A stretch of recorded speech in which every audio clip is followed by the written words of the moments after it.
Assalamualaikum warahmatullahi wabarakatuh. Selamat sore teman-teman semuanya. Di sore hari ini saya akan membahas tentang satu inspirasi yang datang dari bukan seorang ya, dari perwayangan ya teman-teman ya, yang disebut dengan wayang semar ya. Teman-teman pasti juga ini ya, mungkin dulu sudah pernah lihat wayang, kemudian teman-teman lihat pertunjukan gitu ya waktu kecil mungkin ya, atau kalian lihatnya ketika di TV atau dimanapun gitu ya. Dan pastinya teman-teman tahu ya tokoh yang disebut dengan wayang semar ini. Nah, dan sudah saya tulis di sini dan kemudian juga sudah saya tampilkan gambarnya di sini. Semoga pesan semesta di sore hari ini ya yang kita ambil dari tokoh wayang ini ya yang disebut dengan wayang semar ya bisa memberikan kesadaran, membuka kesadaran kita lebih luas tentang makna yang lebih dalam dari orang tokoh gitu ya, dari tokoh perwayangan yang disebut dengan Semar. Ya, sebelumnya terima kasih banyak sudah bergabung di sini. Pada sore hari ini teman-teman, saya akan menyampaikan sebuah pesan semesta ya. Pesan semesta dari tokoh wayang semar, yaitu dia adalah simbol kesadaran dalam dunia wayang.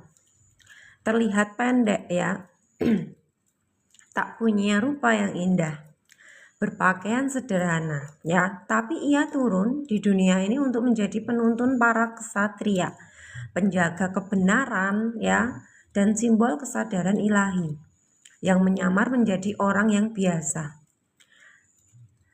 Semua ya rupa adalah gerakan dari ketuhanan, kemurnian ya, dan tanpa terkecuali. Tidak ada pemisahan ini yang berparas misalkan ya, oh ini yang berparas bagus, ini yang parasnya mungkin nggak bagus gitu ya, atau dia yang misalkan ada yang cacat, ada yang sempurna ya. Nah, di sini sudah tidak ada lagi pemisahan di situ ya, karena kebaikan rupa yang baik, rupa yang buruk itu adalah lahir. Ya, mereka sama-sama lahir dari satu energi yang sama, yaitu kesucian ya dan kemurnian. Jadi teman-teman semuanya di sini yang disebut dengan wayang ini ya, wayang itu kan nggak bisa apa-apa ya teman-teman ya. Yang namanya wayang itu kan nggak bisa apa-apa ya dia ya. Dia itu hanya digerakkan oleh dalangnya. Jadi sebenarnya lebih dalam ya, kita itu akan lebih paham bahwa tokoh-tokoh wayang itu adalah sejatinya kita. Jadi orang-orang Jawa di masa lalu itu sebenarnya mereka tuh cerdasnya luar biasa ya. Mereka sudah punya kecerdasan yang dahsyat ya. Karena mereka itu punya yang disebut dengan alat gitu ya. Alat bantu untuk apa? Untuk menyadarkan orang-orang yang lain untuk apa? Untuk paham tentang ilmu kesadaran. Nah, orang-orang zaman dulu kala ya, orang-orang Jawa zaman dulu kala mereka menggunakan perwayangan ya untuk apa? Untuk menjelaskan kesadaran. Ya, bahwa manusia sejatinya adalah wayang. Ya, dia adalah yang nggak bisa apa-apa kan, cuma diem. Ya, cuma diam dan tahu. Tapi tidak lebih dari itu. Dan siapakah yang menggerakkan? Jadi wayang itu kan nggak bisa gerak sendiri tahu teman-teman ya. Teman-teman tahu kan wayang itu kan digerakkan ya. Jadi kan nggak mungkin ada kan wayang itu kok bergerak sendiri ya, nggak mungkin ya. Dia itu digerakkan ya oleh apa? Oleh dalang. Sama seperti manusia ini ya, yang kelihatannya manusia bisa bergerak ya. Manusia bisa bergerak, manusia bisa bekerja, manusia bisa melakukan segala aktivitasnya, dan yang sebenarnya mereka itu adalah apa? Mereka tidak bisa apa-apa. Ya. Jadi kenapa kok manusia itu kok bisa bergerak ya, bisa ke sana ke sini, dan dia bisa ada pergerakan Karena ada yang menggerakkan, ada energi ilahi di situ yang menggerakkan dia, ya, yang menggerakkan dirinya. Makanya ya teman-teman ya, lebih dalam lagi bahwa kita itu tidak bisa apa-apa. Kita itu yang hanya tahu bahwa tubuh kita digerakkan oleh energi Tuhan. Pikiran kita juga digerakkan oleh energi Tuhan. Ego kita juga digerakkan oleh energi Tuhan, dan semuanya adalah pergerakan dari ketuhanan itu sendiri yang menggerakkan kita. Nah, makanya disinilah nanti memudahkan kita untuk apa?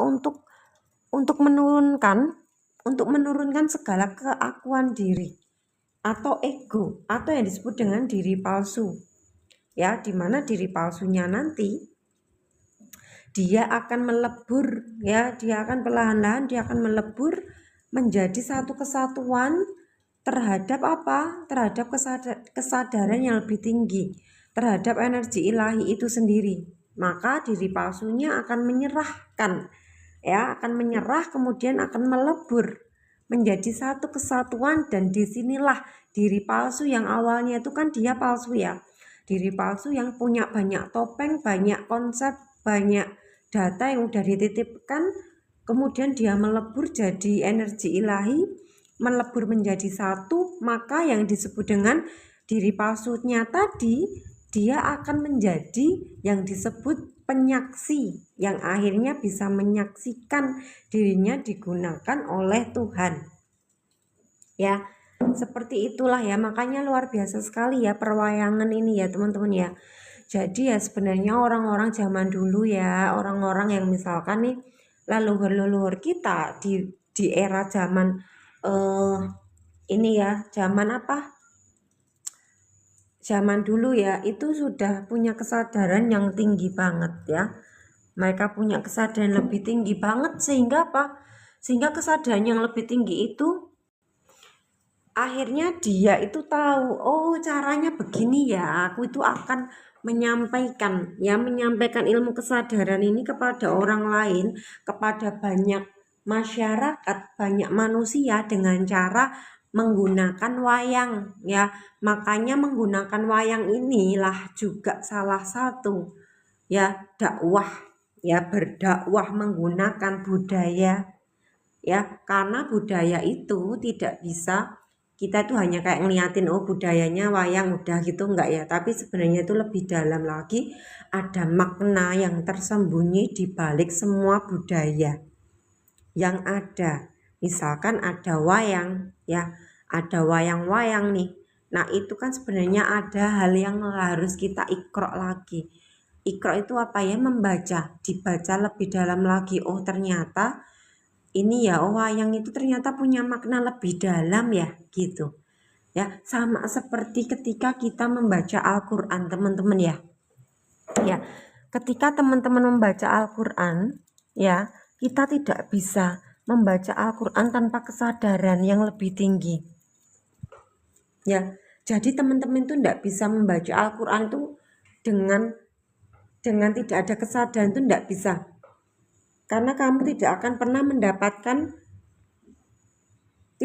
pernah mendapatkan keilmuan itu dari Al-Quran itu sendiri. Makanya kenapa kalau kita sebelum membaca Quran kita harus sadar dulu, ya, punya kesadaran yang lebih dulu, supaya apa?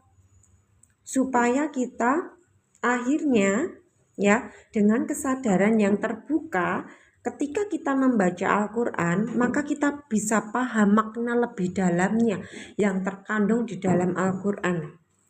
Karena di dalam Al-Quran itu kandungannya itu masih dalam ya, masih harus dikupas luar biasa sampai akhirnya apa? Kita paham makna dalam Al-Quran itu sendiri.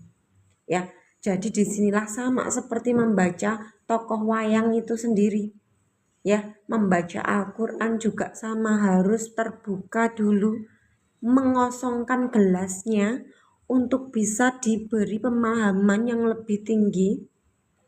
Ya, sehingga apa? Sehingga kita paham makna lebih dalam yang ada dalam tokoh-tokoh wayang ini. Ya, salah satunya wayang Semar yang sedang saya sampaikan di sini ya. Maka disinilah semoga kita semua terbuka kesadarannya untuk untuk tidak melihat seseorang dari rupanya, tidak melihat seseorang dari gayanya dia bagaimana, dari cara berpakaiannya, dari hartanya, dan lain-lain enggak. Tapi kita benar-benar sadar bahwa semuanya yang ada adalah gerakan dari ketuhanan, semua adalah wajahnya Tuhan yang maha sempurna dengan berbagai warna itu sendiri ya. Ya, begitu ya teman-teman semuanya. Semoga apa yang saya sampaikan di sini bisa bermanfaat untuk kita semuanya, untuk mengingatkan saya kembali juga ya, untuk bisa membaca kehidupan ini sendiri lebih dalam. Seperti itu ya. Terima kasih buat teman-temanku semuanya yang ada di sini. Thank you semuanya. Selamat sore, selamat beraktivitas kembali ya. Terima kasih, Rahayu.